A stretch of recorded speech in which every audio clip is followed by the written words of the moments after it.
Hey, it's Blake here from Dexmold. I just want to go over a couple more quick points on this MDI tab here. A few things I didn't cover on the main video. This is really useful if you'd like to move your wire to a specific location. It's also really useful for going down your block of foam when you want to cut multiple rows without having to remeasure. So let's see here. So you had a load of 4" by 1.5" loaded up, ready to go. So you just cut out this row. You can hit rewind to make sure your file's back at the start, and then you click on this and hit up, and then you could reload some of the different codes you used. If you had to, you just hit the up button on your cursor, and then you hit enter. That just saves you having to type it out every single time. And you could also, let's see here, one other important thing to note is you want to let it go through, dropping down if you're coming down your block of foam before it finishes, because I think it just stops if you click on a button and then you don't come down 4 inches and then you zero it and then you cut into the row of foam above it. So just something to be cautious of. I did that before. Yeah, this is really useful. You can move basically to any position you like. So you wanted to move to X10, Y10, Z10. Oh, let's see. Yeah, so you wanted to go to G1, X10. Oh, not 110, X10, Y10. So that'd be one side of your machine. Z10, A10. That would be the Z and the A would be another side of the machine. The Z would be the left and right. A would be the up and down. The X would be the left and right, and the Y would be up and down on one side. Then you can hit feed rate 100 to go really fast. I don't know why you'd want to do that, but I just wanted to show you can move all the axes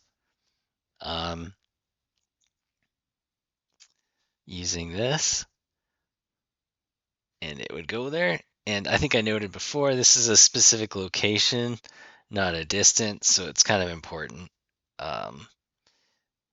A specific location away from zero, I guess you call it, instead of a distance. But okay, so let's try this. Let's hit go to 0. Oh yeah, so it moves everything except for the Z.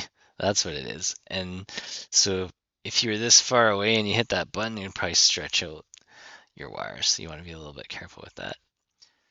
But okay, so a more common thing we use this for is actually slabbing a block of foam. So say you wanted to precision cut a sheet of foam to a certain width, maybe to cut out some square arches, or for whatever reason you want to cut out some precision sheets of foam, you could use this. Normally what I do is I would just start kind of similar to how I'd start a cut for a row of foam. I'd line it up with the block, maybe right at the top, and then you could go, pardon me, I'd go, let's see here, the X, so that would be the left and right on one side. You could go, actually you could start at X minus 1, Z minus 1.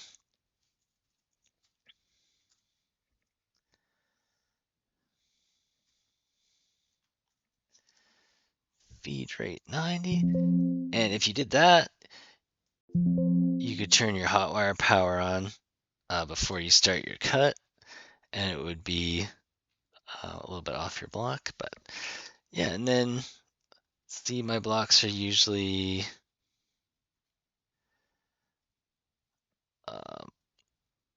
about 50 or 49.5 inches or something like that. So I could go X50, Z50, and this is kind of important. You want to cut at 30 inches a minute if you're cutting through the foam. So if I hit that, my wire would start going through the block of foam. It would cut out to 50 inches. It's gonna go stop at that point. And then when I did that, say if I wanted to cut the block, I wanted to slab it at 4 inches exact. Basically, I could put 4.06, 4.06, feed rate of 90, so that would drop the wire down 4.06 inches. And the reason for the 0.06 is that would take into account the kerf of the foam. So it would be about 0.03 on each side. So we'd get really close to the 4 inches, hopefully. Yeah, at that point, when you've dropped it down 4 inches and it's cut through to the 50 last time, you could go scroll up till you find that X minus 1, and then you could go back through the block of foam back to X minus 1 and Z minus 1, and then you'd have your sheet slabbed at right around 4 inches. So hopefully that made sense, and kind of explains how to make some precision cuts there by entering the coordinates. But yeah, once again, if you have any more questions or there's something else you'd like me to cover, maybe let me know in the comments. I'll do my best to get back to you. Anyways, thank you very much for watching. Have a great day. Hopefully this is helpful.